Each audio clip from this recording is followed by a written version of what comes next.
Alright. What up, everybody? Welcome back to Henshin, where the YouTubers are at. I'm Jared. And I'm Mike. Oh my god, it's fucking Friday. We're gonna review chapter 64, 65, Dragon Ball Super. We were originally going to do it yesterday, but ran into some difficulties. So we're gonna do it today, and then for a bonus, we're gonna do a little theorizing on when the anime was gonna return, which I was going to hold off until December, but I'm going to save that theory for the last bit of this video, and then I'm gonna post it around the internet, all over on Twitter, Facebook, Instagram, wherever, so that we can get other people in on the conversation of when the anime will return. Mm-hmm. And it's better time than any, because Jump Festa is happening in December, and this arc is almost done, so I might as well put our theory in the ring, so that everybody else can join in on it and have some theory for themselves. But until then, do the chapters first. Be sure to give this video a like, share, subscribe to the channel, hit the little bell icon, notify when we post videos, and follow all of our social media and Twitch. You got it? Good. For 3 years. Chapter 60, what was it, 64? We haven't done this in 2 months, so yeah. Chapter 64 is like, it's really just a battle chapter. I'm not even gonna go. Well, I'm gonna make some notes of certain things. Goku goes Ultra Instinct, mastered Ultra Instinct. I think that's the name of the So wait, yeah. When I was reading that, it seems like he can go Ultra Instinct like more easily now.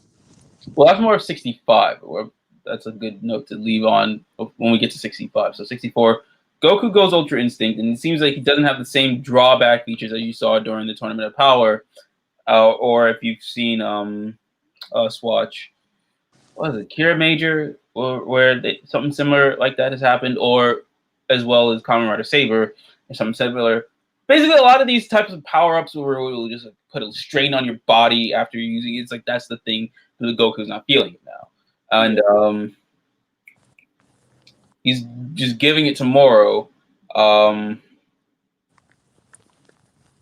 Moro feels like he's on the back foot of things now, and it seems like so. But you gotta remember, this manga is once a month, not weekly. Because if this was weekly, we'd be about done with this arc by now. But because this is monthly, we're still, we're still meandering a bit. Yeah. And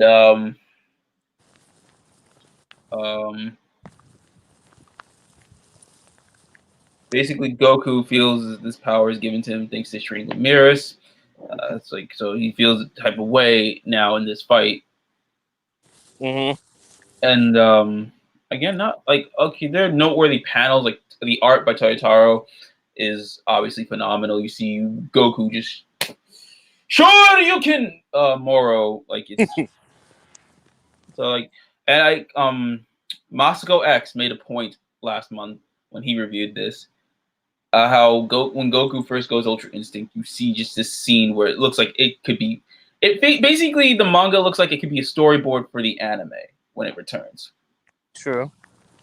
And yeah, you see that throughout these chapters. You can see certain parts, and you can see Toriyama's influence as a lot, especially in the next chapter. And that's not a good thing.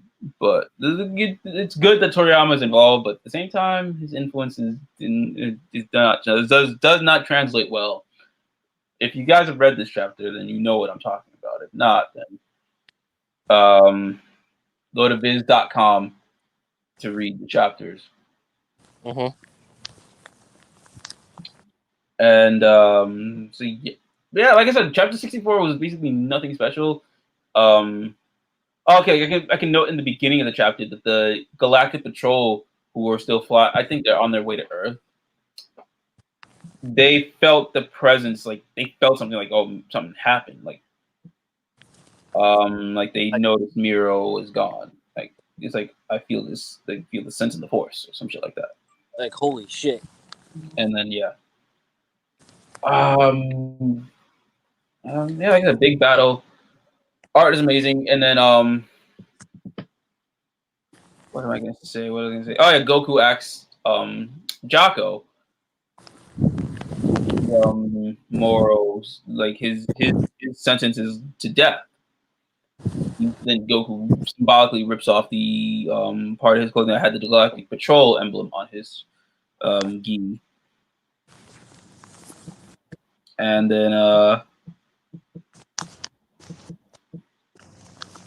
texting and reviewing this at the same time. Yeah, that's how the chapter ends, because like it's like Goku gonna kill Moro or what, we don't know until the next chapter, which we got here. And then like going back to what I just mentioned about Star Wars, Beerus says he has a bad feeling about what Goku's gonna do. He was right to do so. That's what I love of. So, chapter 65 opens up with you see Krillin.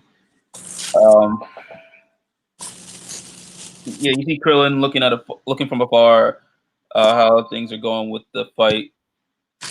Goku seems like basically he looks like he's about to kill Moro. Oh shit! But then like he did an I don't know if he does like his instantaneous movement or instant transmission or however you want to fucking call it. I don't care. Mm-hmm. He's behind Krillin. Oh yeah. And then just snatches up the sensu beans. And then gives one to Moro. He said the influences of Toriyama is present in this chapter, not in a good way, because this is the same thing that happened in the Cell games. And then go the same thing to Piccolo.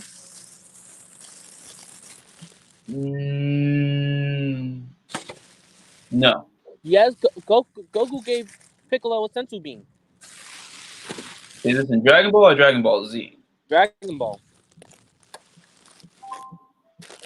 Well, he did the same with Moro in the sense of this is more Cell Saga than the last arc of Dragon Ball. And yeah, and Moro realizes, that like everybody's like, what the fuck is Goku doing? What the fuck? What am I looking at? Yeah, no, he's like, well, what the fuck? Why did Goku do that shit? And because Goku's like, yo, I'll let you go if you atone for what you've done and just serve out your time in the Galactic Patrol, because I guess Goku does not want to kill. Mm-hmm. But obviously Moro's like, sure. I'll atone. Oh, wink. And obviously he doesn't.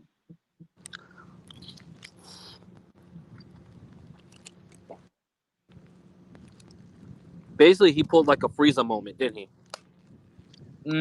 Yeah, so basically it's like Frieza and Cell, because Goku's like that type. He doesn't kill or intentionally kill or whatever the hell. He'll kill if he has no choice. Well, obviously he didn't have a choice, but he still chose it. I guess because Goku feels like Moro is no real match for him now or whatever. I don't care. And then, Moro's like, yeah, sure, but first you're gonna die by my hand, Goku. Breaks his left hand trying to punch Goku. His pectorials are just too strong. On some Actually, that's what I forgot to mention in the last chapter. The way Goku was fighting Moro, one scene in particular, you see Goku doing something like this is what you've seen in the Dragon Ball Super Broly movie when he was in Super Saiyan God form. Hold down Broly. He did the same thing to Moro and threw him into a rock. And the way Moro basically punched Goku and broke his hand is something similar that happened in. I think this is the second time a Cooler movie has been referenced. At least I'm referencing this Cooler movie within the Dragon Ball Super manga. Yeah.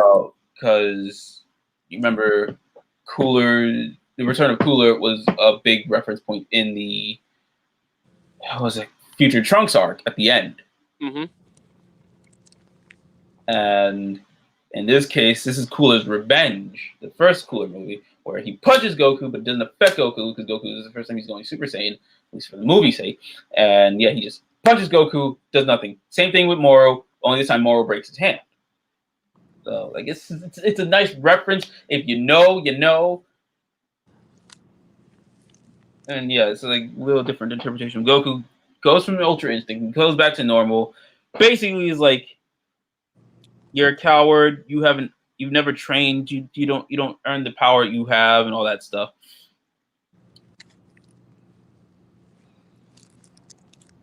And like, even Jocko's like, yo, what the fuck are you doing, my guy? Like, yeah, Jocko's a coward, but even he's calling Goku out on his bullshit.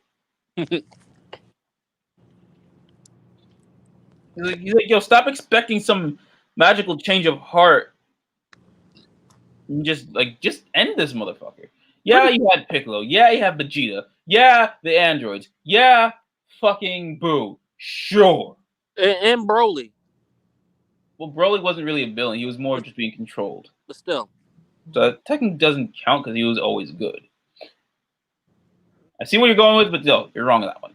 Broly was always good. He was just being controlled, and he's still, obviously, it's fine. What else was I going to say? Oh, well, Krillin was more of an antagonist, not a villain. Yamcha, he's just dumbass, but yeah, Yamcha, Tien, Krillin, Piccolo, Vegeta, androids, Boo, basically everyone up to now were villains or adversaries or whatever. An antagonist to Goku end up on his team, his squad, his whatever. But this is not the case with Moro. He's not going to be like, oh, I performed, now I'm going to fight on your side, Goku. No, not. That's not happening. And Jocko's seeing through this, and he's like, yo, what the fuck is wrong with you? Calling him out on his shit. Mm-hmm. And I agree with Jocko. I resonate with that. Because you need to be like, you just gotta be like, no, dude, what the fuck are you doing? Especially with Goku. I've noticed this, but no, I'm gonna save that. I'm gonna save that before we get to our Dragon Ball Super theory. I think I've mentioned Goku's characterization, but I think I'm gonna go in depth in people have talked about it before, but I'm gonna go in myself. But yeah. Goku's still trying to be like, look, will you just come back to prison quietly? And then,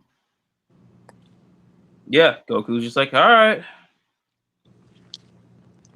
Now he goes back to Ultra Instinct. So yes, Goku now has the ability to fully go Ultra Instinct. He didn't know at the end of the first half of Super. He didn't know in the Broly movie.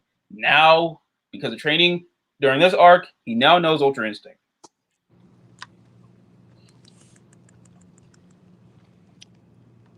Yeah, Goku mentions Mirrors. Is like, I have to keep my promise to Mirrors and protect the planet.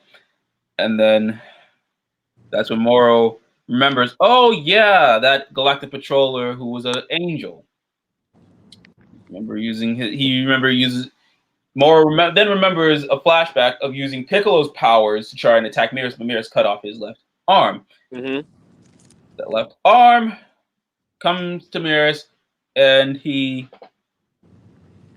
rips off his broken left arm, and attaches the sliced off or severed arm onto him, and then he gets a slight. Not even that bad. Okay, a little bit of a. Okay, I would show, but they will just. Yeah. I'm not even gonna bother. But yeah, so he gets a bit of a design change. Now he has angel powers, but I feel like this will be something like in the likes of Goku Black, where it's like you have the god powers, but you have the human power, and it's like it's gonna corrupt them. It really is. And apparently, Moro copied some of Mirror's powers before he died. What Moro copied Mirror? Yeah, that's it. I don't fucking care. Moro copied Mirror's powers. Ah, wow. Now he has Mirror's angel powers, and yeah, so now it's Goku and Ultra Instinct versus Angel powered up Moro. Then Whis, being the G that he is, just gets Krillin and Jocko the fuck on out of there. So it ain't gonna be pretty. It's not. It's not. It's like on some. It could destroy the planet type shit. The way they fight.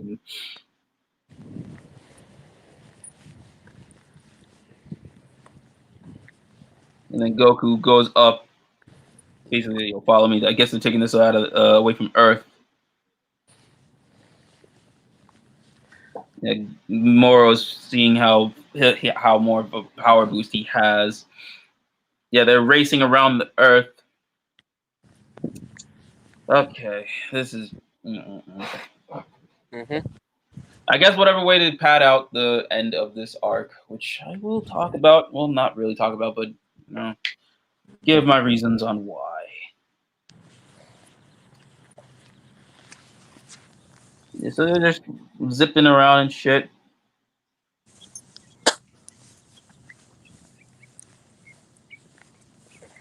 Oh, then like Moro's like, "Yo, I got the leg up now." Goku's like, "You really think so? Try a little harder." He's like,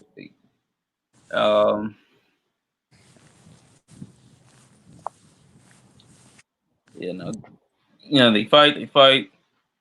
Moro tries to. Basically, Moro can't control these angel powers, so I feel like he's gonna be a little corrupt. So he's like, because these aren't his powers, so he doesn't know how to use them. And Goku's just. Oh, right. This is the part that's also reenacting the Cell games because since Moro can't. Basically, Goku's doing the same thing he did in the Cell games, not just by giving him a senzu bean, by letting him expand and basically blow the fuck up. That's basically, like, literally, that's like the art looks nice. The art is fine. But yeah, Moro absorbs himself into the earth. And if you kill Moro, you kill the planet. Wow.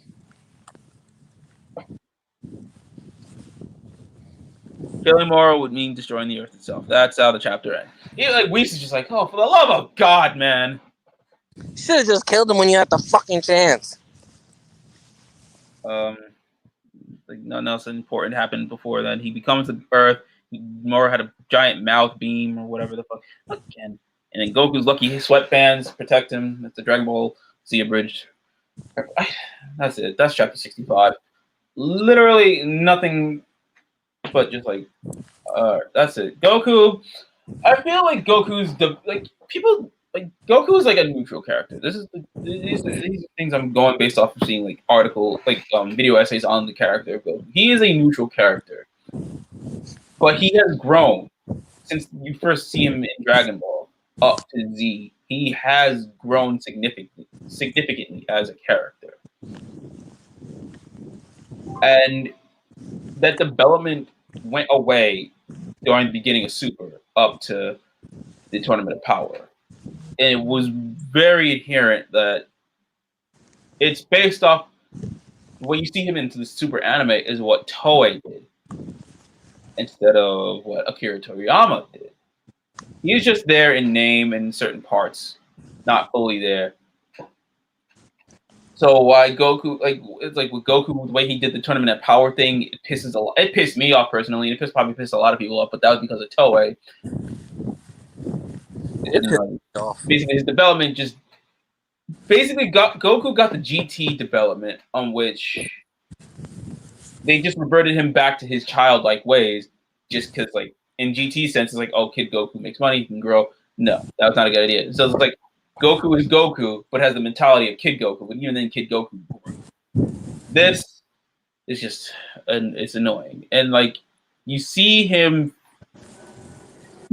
somewhat the way he was at the end of the Buu saga in Broly. And you thought that would carry on into this arc. And it has, for the most part, until this. Mm-hmm. This is just a big regression.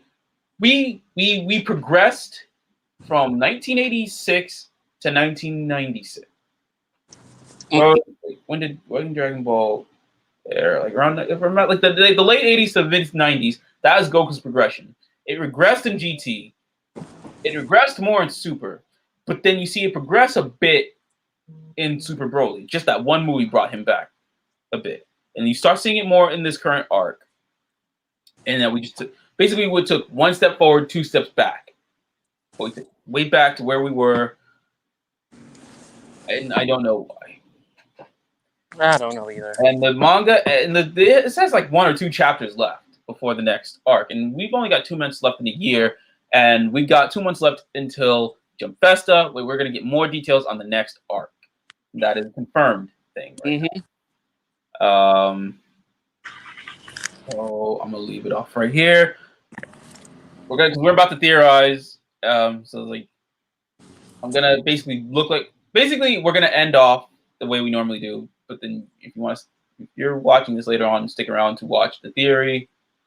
Well, then be our guest, because we're gonna take that clip and post it over on Instagram, Twitter, and wherever, just to get a conversation going. So until then, what do you guys think of this chapter? How do you feel about the character of Goku?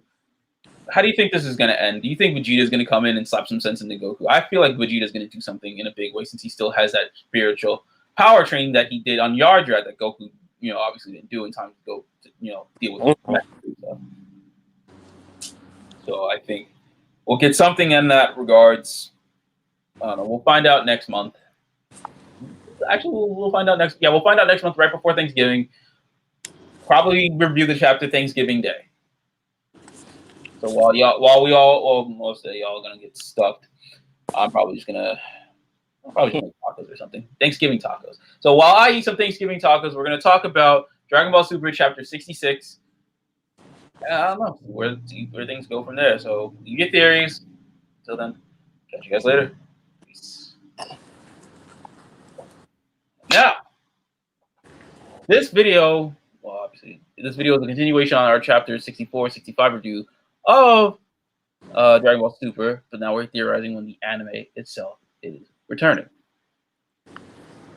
So, on my personal TikTok, I had theorized the return date of My Hero Academia Season 5 because they put out the trailer the same day Yashahime, the Inuyasha spinoff, had debuted, saying that My Hero's going to be back spring 2021. Now, I bring up Yashahime for the simple fact that Yashahime airs in the time slot of My Hero Academia.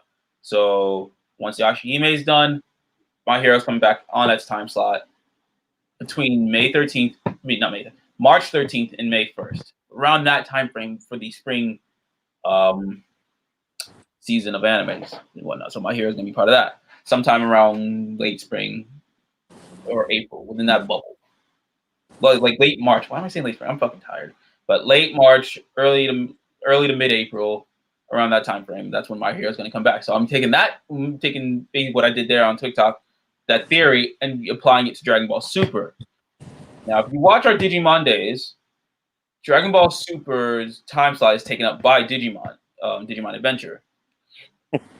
And that show has 66 episodes. That show has also been put on hiatus for about a month or so due to the pandemic. So that kind of hurt it a bit. So doing the quick maths, taking the account of how many episodes Digimon Adventure has slated, it's a good enough theory to say that Dragon Ball Super will return right after Digimon Adventure, sometime first half of 2022. I was thinking the same thing. Now, why I say that? I would have said early 2022, like around Jump Festa 2021. Well, this Jump Festa 2021 is coming up in December. Jump Festa 2022 would happen in December 2021, and that's where they would get announced the Shonen Jump stuff. So Dragon Ball Super probably would have been announced next December for an anime return, and probably would not see anything about that until January or February 2022 because of the pandemic, because of the episode count, and because of if things go back to normal next year, there are going to probably be times where the episodes do not air for that singular week. True. Taking all that into, that is more of a probability. But taking everything else into account, adding it all together, Dragon Ball Super will return first half of 2022. The latest I will give is summer. Now, again, this is just a theory, speculation, just doing math in my head. But I explained this to some friends to be like, yo, I bet you I think I can know when Dragon Ball Super is going to return. And even they agree. And even Michael, with his doubting ass, who doubted me on Power Rangers, which we have to review tomorrow. when I was right about Power Rangers Beast Morphers, and well, if you've seen our talk about it, I gotta review it proper. So You know yeah, what? I'm right about that, and I'm right about this, and now even Michael agrees of Dragon Ball Super coming back in 2022. So Michael, after all of what I've explained, my theories on maths and whatnot, what gives you some sort of reasoning behind that return of 2022? Basically the same thing. Like you said, Digimon takes up the side for Dragon Ball Super, right or wrong. Yeah. And Digimon has about 66 episodes to it now. I mentioned that. So put 2 and 2 together. Well, obviously it's not just 2 and 2. It's obviously 2 plus 2 and some probabilities of what's going to happen within the year of 2021, and taking account the pandemic that happened to hold up the episodes. But still, it's a figure of speech. So there's all of that. And I'm going to be tagging a lot of prominent Dragon Ball YouTubers like myself, Execution 101, even Anime AJ, just to give their thoughts. Because we're about 2 months away from Jump Festa when we're putting this. I was gonna wait until then, but today's date, just to be sure, is October 23rd, 2020. So we're putting this video out sometime around this weekend or whatever. And we are putting it out there. The Dragon Ball Super anime will return around that time and if Toei sees this and we just ratted them out, don't say we actually don't have any inside sources. We're just basing this off a probability in maths like we did when we thought Dragon Ball Super was supposed to return over the summer last year, which originally it was. But obviously things changed. But also to add another little bit of more into this theory of Dragon Ball Super's return, it gives the manga more time to breathe and put out we got basically the end of this arc, and most likely we'll probably be in the middle of the arc afterwards by the end of next year. So it gives the manga a chance to be ahead of the anime for when it returns.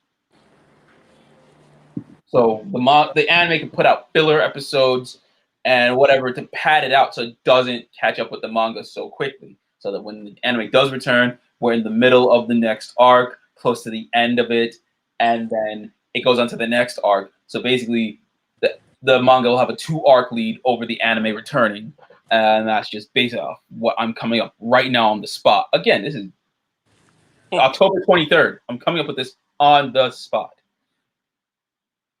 And yeah, that's it. That's all I got to theorize. Same here. And again, to anybody who's tagged in this, to anybody watching, who gives a fuck. What are your thoughts? What do you guys think? Do you agree? Do you disagree? Do you have a theory to go on to add on to this? That would be great. Just let us know. Comments, whatever. Spread this around. Let people know. Dragon Ball Super anime will return 2022, most likely around the first half, the latest in the summer. That is a theory, not confirmed. Let me say that right now before anybody or us get in trouble, because we already got Toei on our asses enough as is. So yeah, there we go. This is all just speculation. It's all a theory. And yeah, we got to go now. Thank you for listening. Share your thoughts. Share this around, and let's just get this discussion going. Laters.